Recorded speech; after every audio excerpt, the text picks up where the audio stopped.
En este programa, descubriremos la grave y estrecha relación del agua y el cambio climático.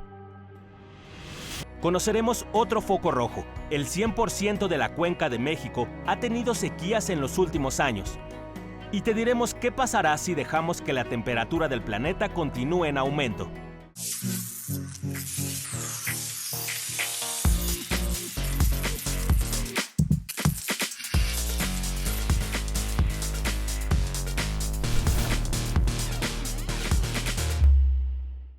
Bienvenidos a Factor Ciencia, soy Lucía Vázquez y es un placer saludarlos en esta ocasión desde las instalaciones del ONCE, la primera televisora pública, educativa y cultural de América Latina, ubicada en la unidad profesional Lázaro Cárdenas del Instituto Politécnico Nacional, aquí en la Ciudad de México. El agua es el recurso más valioso del planeta. Es el origen de la vida de las especies que lo habitamos. Sin embargo, desde hace décadas somos testigos de una crisis del agua que, aunado al cambio climático, se transforma en una problemática mucho más grave. El cambio climático altera todo el ciclo natural del agua, lo que se traduce en sequías, inundaciones, huracanes, escasez, poca lluvia, derretimiento de glaciares. Esta vez escucharemos de la voz de una experta qué está ocurriendo con el agua y el cambio climático en la cuenca del Valle de México. Un tema duro y urgente que no se pueden perder. Esto es Factor Ciencia. Comenzamos.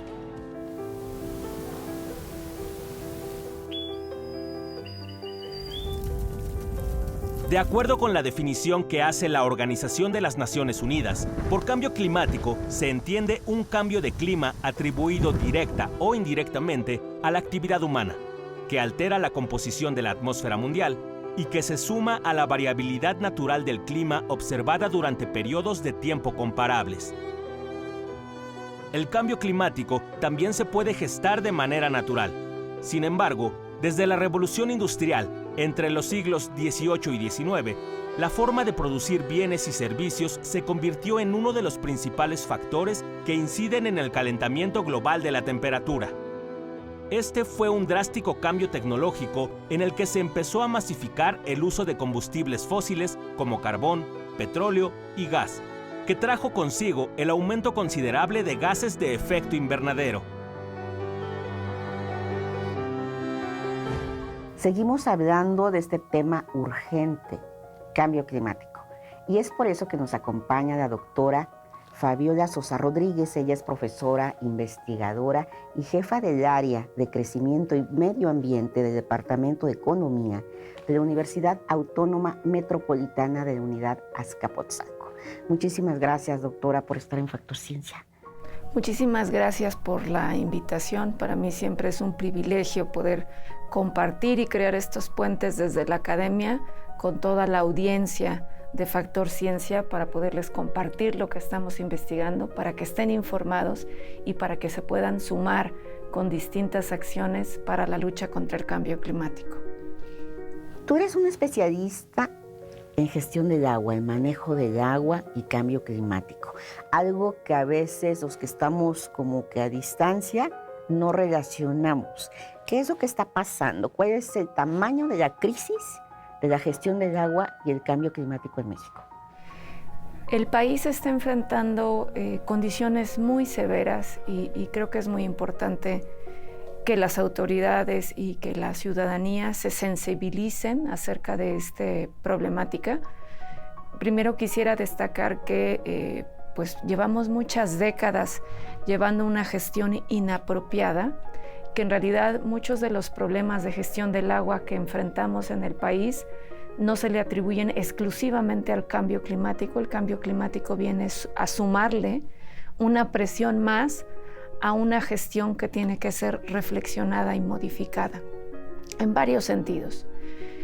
Principalmente la distribución del agua en nuestro país proviene del periodo de lluvias, ¿no? Estos periodos de lluvias que ocurre durante el mes de junio-octubre, que este año ha sido atípico porque no tuvimos lluvias en junio y se está desfasando un mes, más. Y de este total de precipitación que recibimos, se llenan las presas que funcionan en estos sistemas de trasvases. Desafortunadamente, de todo lo que precipita, en realidad el país aprovecha entre un 10 y un 15%, dependiendo de la entidad federativa, por proyectos de cosecha de agua de lluvia.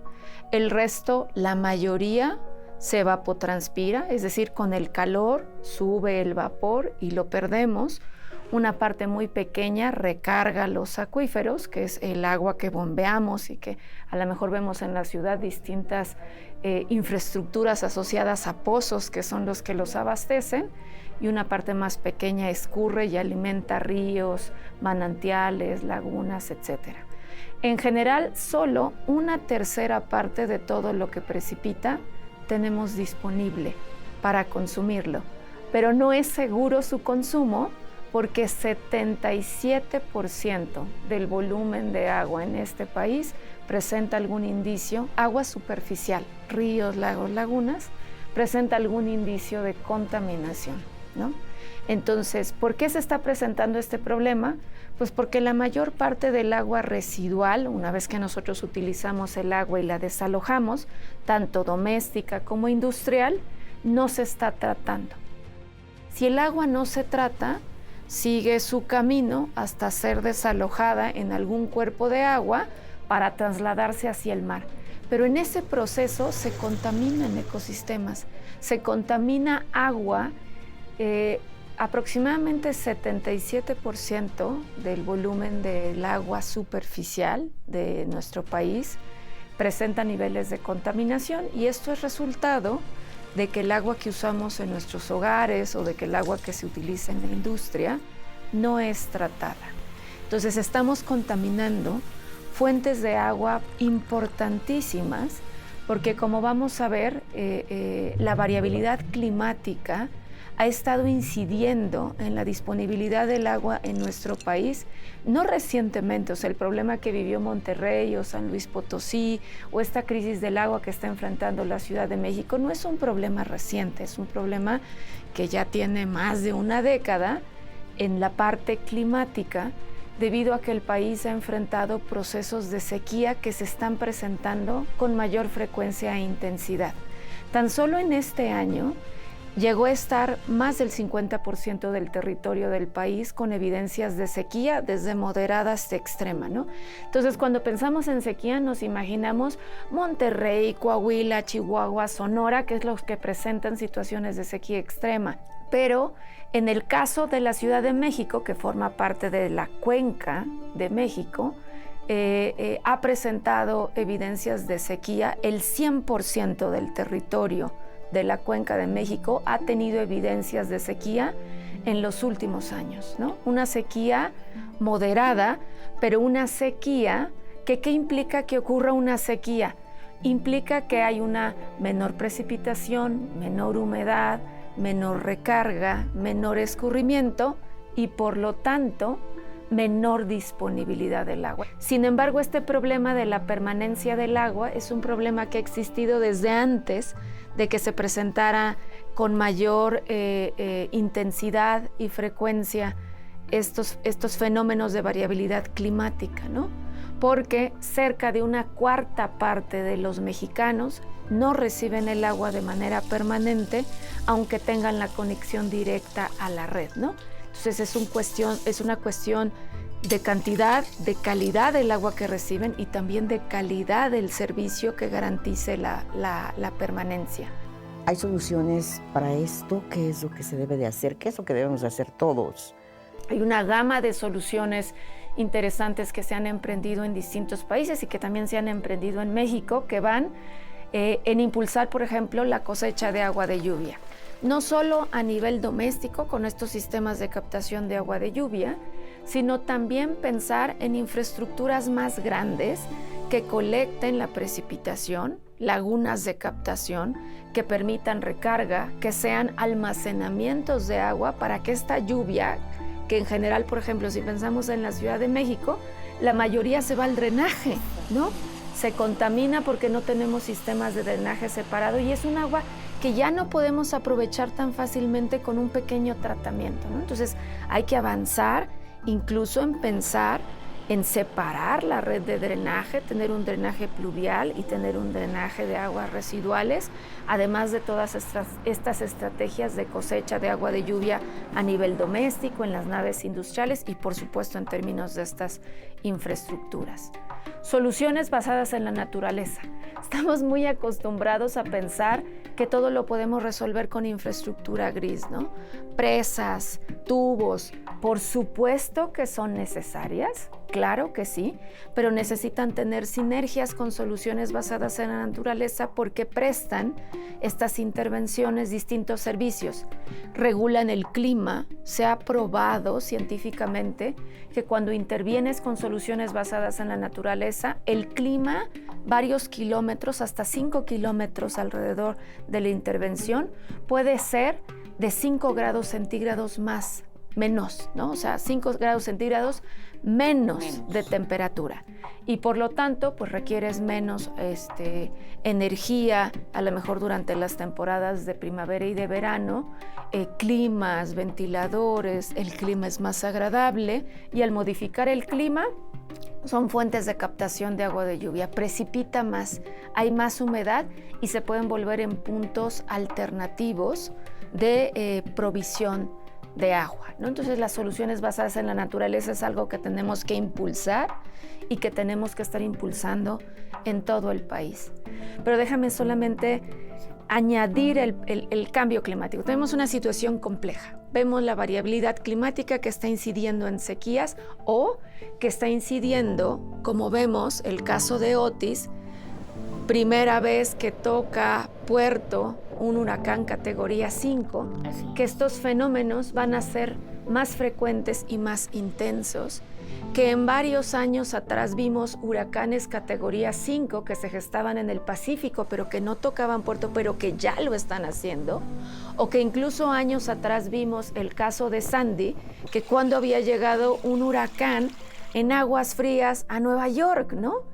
Ese tipo de cosas son cosas que nos indican esta presencia del cambio climático que va a acrecentar estos fenómenos, sequías, inundaciones, huracanes con estos niveles de destrucción para los cuales no estamos preparados y que tenemos que estar generando toda una serie de estrategias de adaptación. En los escenarios de cambio climático que he estado trabajando en nuestro grupo de investigación, hemos identificado que nuestro país enfrentará un proceso de desertificación. Y esto es importante recalcarlo porque necesitamos generar múltiples estrategias que garanticen el agua para los consumos indispensables. Población, pero en segundo lugar, no deben de estar las actividades económicas, tiene que estar el caudal ecológico, tienen que estar las fuentes que son las generadoras del servicio de provisión de agua. Sin estos bosques, manglares, humedales, vamos a tener además menos agua. Entonces tenemos que garantizar que los ecosistemas tengan agua y de ahí pensar en el agua el agua que requieren los sectores económicos, quienes tienen que estar movilizando en términos de soluciones tecnologías que sean más ahorradoras de agua, ¿no? No pueden tener estos consumos tan dispendiosos. Necesitamos que sean más eficientes en términos del consumo del agua, ¿no? Entonces, se prevé que los incrementos en la temperatura para nuestro país en el mediano plazo superen los 2 grados centígrados y en el largo plazo superen los 4 grados centígrados, ¿no? ¿Qué significan 2 grados centígrados? El punto de inflexión que en las distintas conferencias de las partes se ha discutido. Tenemos que evitar llegar a estos niveles de calentamiento con respecto a los niveles preindustriales, porque implican impactos catastróficos e irreversibles en todos los sectores, ¿no? Cambios en la agricultura, pérdidas de especies frágiles, pérdidas de ecosistemas, enfermedades que antes no tenían de vectores que por las condiciones de temperatura se pudieran estar presentando, afectaciones en la infraestructura, afectaciones en la salud, por olas de calor, incluso repuntes importantes en enfermedades como asma, alergia, etcétera, que se van a estar presentando con mayor frecuencia, ¿no? La contraparte es temperaturas más altas. ¿Qué pasa con la precipitación? Los escenarios de cambio climático proyectan que los niveles de precipitación estarán descendiendo en el mediano plazo aproximadamente en un 16-18% y en el largo plazo alrededor de un 20-25%. En términos de disponibilidad del agua para el país, ¿eso qué significa? Que México estará teniendo que enfrentar situaciones de una reducción en la disponibilidad del agua de entre el 30 y 40%, ¿no? ¿Qué vamos a hacer con un 30% menos de agua o con un 40% menos de agua? Sabemos que van a haber situaciones de conflicto porque cada sector va a querer garantizar el acceso al agua para llevar a cabo sus distintas actividades, para garantizar el consumo de la población, para garantizar el caudal ecológico, ¿no? Sí. Tenemos que prever esas situaciones que se van a presentar, que lo estamos viendo con esta variabilidad climática. Confirmamos que la tendencia es que vamos a ir caminando hacia esta situación de conflicto y de estrés hídrico, de carencia de agua y de muchas tensiones, ¿no? Para el país. La variabilidad climática afecta considerablemente al campo porque provoca un menor rendimiento en los cultivos, destrucción de siembras, proliferación de plagas, enfermedades y pérdida de ganado. Sin embargo, este sector y el industrial pueden contribuir considerablemente en la mitigación de la crisis del agua y en la reducción del calentamiento global. El sector agrícola consume aproximadamente 77% del volumen disponible de agua en el país. No significa con esto vamos en contra del sector agrícola y vamos a descobijarlo y a quitarle el agua. Por supuesto que no, porque tenemos que garantizar la seguridad alimentaria, ¿no? ¿Qué es lo que tenemos que hacer? Invertir en el sector agrícola, modernizando con tecnologías de ahorros más eficientes que permita liberar un volumen que tengamos de reserva para situaciones de sequía extrema que nos permitan poder atender los requerimientos, ¿no? Entonces hay que cobijar ese sector.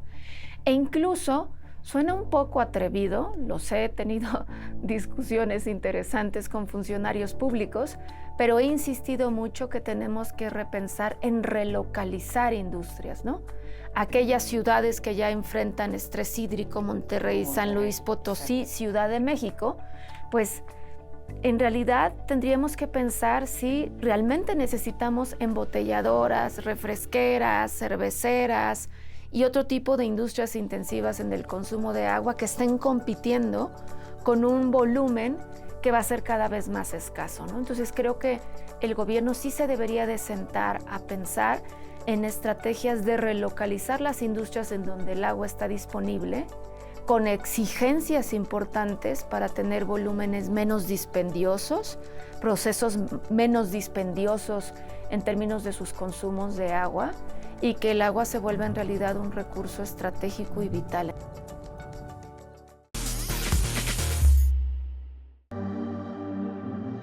El gobierno federal, a través de la Comisión Nacional del Agua, autoriza a particulares y empresas el uso del agua en pozos, lagos, ríos y presas mediante una figura jurídica que se llama título de concesión, el cual puede tener una vigencia de 5 a 30 años. Se trata de una especie de contrato que brinda a quien se le otorga derechos especiales de uso sobre este líquido, en el lugar y volumen que se le asignen. Las concesiones es un tema muy difícil, pero es un tema que tenemos que empezar a trabajar. Las concesiones de derechos de agua que otorga la Comisión Nacional del Agua van los usuarios, solicitan el volumen que necesitan según el tipo de actividad. Correcto. Entonces, la Comisión Nacional del Agua, con estas concesiones, autorizan determinados volúmenes y los volúmenes son enormes, son millones de metros cúbicos que son concesionados para ciertas industrias. En general en nuestro país, la industria decimos que es autoabastecida. ¿A qué me refiero? Que las industrias tienen sus propios pozos de los cuales extraen el agua, ¿no? Entonces, bajo estos fenómenos que comentábamos de variabilidad climática y de cambio climático, en donde la situación del país puede ser muy distinta de un año a otro, en un año puede estar la precipitación perfectamente bien y los volúmenes de las presas adecuados, pero a lo mejor el siguiente año tenemos una sequía extrema en más del 50% del territorio. Las concesiones no pueden estar ancladas, tienen que ser procesos dinámicos en donde ante eventos de esta naturaleza se tengan que estar reajustando, ¿no? Y en donde se le haga saber a la industria que hay usos que son prioritarios, ¿no? Garantizar el uso del agua para la población, garantizar los caudales ecológicos para no tener pérdidas importantes de ecosistemas, tiene que ser una prioridad. Lo vimos en Monterrey, ¿no? La industria seguía produciendo y la población 2-3 meses sin agua. Eso no puede ocurrir, ¿no? Tiene que reflexionarse cómo modificar estos sistemas de concesiones. Entre el 30 de noviembre y el 12 de diciembre de 2023 se realizará en la ciudad de Dubái, en los Emiratos Árabes Unidos, la COP28, la Conferencia de las Partes de la Organización de las Naciones Unidas, el mayor foro mundial sobre cambio climático. Están convocados jefes de Estado, funcionarios gubernamentales, representantes de organismos internacionales, empresarios, académicos, investigadores y ecologistas de más de 195 países. Fabiola, tú eres parte de la delegación mexicana que va a las COPs, a esta Cumbre Mundial de Acción Climática. ¿Qué esperas? ¿Qué se espera de esta COP? Esta COP es muy importante en el sentido de que se va a hacer una revisión de qué tanto hemos avanzado en el cumplimiento de nuestros objetivos. Desde la COP de Lima, los países fueron invitados a entregar un documento que se conoce como Contribuciones Nacionalmente Determinadas, las famosas NDCs, que tanto escuchan a lo mejor o van a escuchar durante estas semanas de la COP. ¿Qué son las NDCs? Son los compromisos que cada uno de los países hace en términos de acciones para mitigar y para adaptarse. Y tienen dos etapas, ¿no? Una etapa que son los objetivos o metas que conocemos con el nombre de no condicionadas, es decir, que son acciones que van a emprender los gobiernos con sus propios recursos, y tenemos otra parte que son las metas condicionadas, que son las metas o compromisos en mitigación y adaptación que van a perseguir los países sujeto a recibir financiamiento. Algo que se avanzó de manera importante en la COP27 fue potenciar y crear estos compromisos por parte de los países para ya ponerle dinero al Fondo para el Clima Verde. Ya iban casi 10 años de decir tenemos que crear un Fondo para el Clima Verde que esté constituido por aproximadamente 100,000 millones de dólares cada año, que tienen que ser distribuidos para los países que se encuentran en mayores condiciones de vulnerabilidad. En la COP27 los países se comprometieron de una manera más explícita a buscar los financiamientos para poder activar este Fondo para el Clima Verde, y es algo que se va a trabajar en esta COP28, ¿no? Ver quién pone cuánto, cuándo va a estar disponible y cómo van a ser estas convocatorias para que los países con mayor vulnerabilidad puedan tener acceso, ¿no? Más, lo más importante yo creo que es esta revisión de cómo vamos. De acuerdo a los distintos ejercicios que se han hecho por el panel intergubernamental sobre el cambio climático, se estima que estaremos superando los 2 grados centígrados y la temperatura promedio del planeta estará llegando, el incremento en la temperatura promedio del planeta estará siendo cercano a los 2.8 grados centígrados. ¿Qué significa la temperatura promedio del planeta? Que en algunos lados puede ser de 5 grados, que en otros lados puede ser de medio grado. Desde la COP26 Se ha estado trabajando muy fuertemente con el panel intergubernamental para el cambio climático de que se busca o se persigue el objetivo de evitar el calentamiento del planeta por arriba de los 1.5 grados centígrados, ni siquiera 1.5 grados centígrados. Estamos al doble con los niveles de ambición actuales. En realidad, promover distintos sectores económicos verdes, ¿no? Las energías sustentables, el ecoturismo, las soluciones basadas en la naturaleza, son absolutamente rentables también y promueven también el desarrollo. Podemos promover el desarrollo desacoplándonos o separándonos de la quema de combustibles fósiles, ¿no? Entonces, en esta COP se va a buscar impulsar, crear compromisos en la medida de lo posible de las distintas partes para que sus niveles de ambición sean mayores, ¿no? Estamos en el 2023. Sí. El punto de inflexión se prevé para el 2030. Así es. Los países tienen que alcanzar la neutralidad, es decir, todo lo que generan de gases de efecto invernadero tienen maneras de secuestrarlo o compensarlo, ¿no? Para el 2050 tenemos unos retos enormes, muy poco tiempo para alcanzarlos, y el mundo, la ciudadanía del mundo tendría que estar exigiéndole a los países que de verdad sus niveles de ambición sean mayores. Desafortunadamente, cuando se firmó el Acuerdo de París, en aras de que todas las partes se sumaran o se integraran, quedó como algo voluntario. Y entonces los países pueden no cumplir y no importa, no pasa nada. No podemos darnos ese lujo. Los países tienen que cumplir sus compromisos. Y si eso implica pensar en sanciones, pues entonces hay que pensar en sanciones, ¿no? No va a ser muy agradable para algunos países, sobre todo los que basan su industria en los hidrocarburos, como por ejemplo el caso de Dubái, en donde va a ser esta sede de la COP, así como otros países del Medio Oriente, o países que han incrementado la generación de gases de efecto invernadero, ¿no? Estados Unidos, China, Rusia, Canadá, Australia. Son países que no han cumplido sus compromisos, ¿no? Y que siguen generando cada vez más, a pesar de ser países, algunos de ellos en desarrollo. Y otro elemento muy importante que quisiera destacarles es que muchas veces en estas negociaciones vemos países desarrollados, como es el caso de Alemania, como es el caso de Estados Unidos, de Inglaterra, que tienen tecnologías importantes para esta transición, pero que finalmente buscan crear dependencia por parte de los países en desarrollo, ahora para depender de estas tecnologías. Tienen que ser más generosos, ¿no?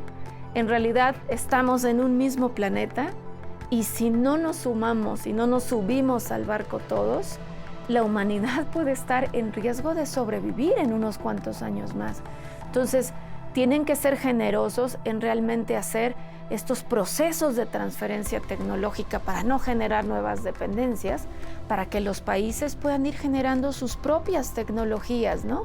Distribuyendo estas tecnologías en el resto de sus naciones y aliviando situaciones de pobreza energética, de crisis alimentaria, de crisis del agua, si contamos con todas estas tecnologías para poderle hacer frente, ¿no? Entonces son temas que se van a estar discutiendo, algunos de ellos incómodos para las naciones desarrolladas, pero que finalmente se tienen que hablar y se tienen que poner sobre la mesa, ¿no? Y tenemos poco tiempo para poder hacerlo. Esperamos que en esta COP los compromisos se materialicen con presupuestos, con transferencia de tecnología, con reducciones en sus generaciones de gases de efecto invernadero, ¿no? Y con acciones adecuadas. Te agradezco muchísimo. No, un placer estar aquí y espero que haya sido de utilidad para nuestra audiencia e invitar a nuestra audiencia a seguir estos procesos de negociaciones, a participar, a sumarse en la exigencia a nuestras autoridades por tener conductas más responsables ambientalmente. Si no lo hacemos nosotros, nadie lo va a hacer, ¿no? Entonces tenemos que empoderarnos y actuar, exigir, sumar, ¿no? Hacer las acciones que tenemos que hacer para tener menor impacto en nuestro medio ambiente. Muchas gracias. Espero que haya sido de su interés esta emisión, que nos lleve a reflexionar y tomar acciones para cuidar y administrar de una mejor forma el agua, un recurso del que dependemos absolutamente todos para vivir, por lo que se hace más obligado, por lo que se hace nuestra responsabilidad valorarlo, reconocerlo. Nos despedimos desde las instalaciones del 11, aquí en el casco de Santo Tomás, en la Ciudad de México. No olviden seguirnos a través de Facebook, YouTube o visitar nuestro portal. Nosotros continuamos investigando lo que ocurre en el mundo de la ciencia y la tecnología para llevarlo hasta su pantalla. Yo soy Lucía Vázquez, esto fue Factor Ciencia, nos vemos hasta la próxima.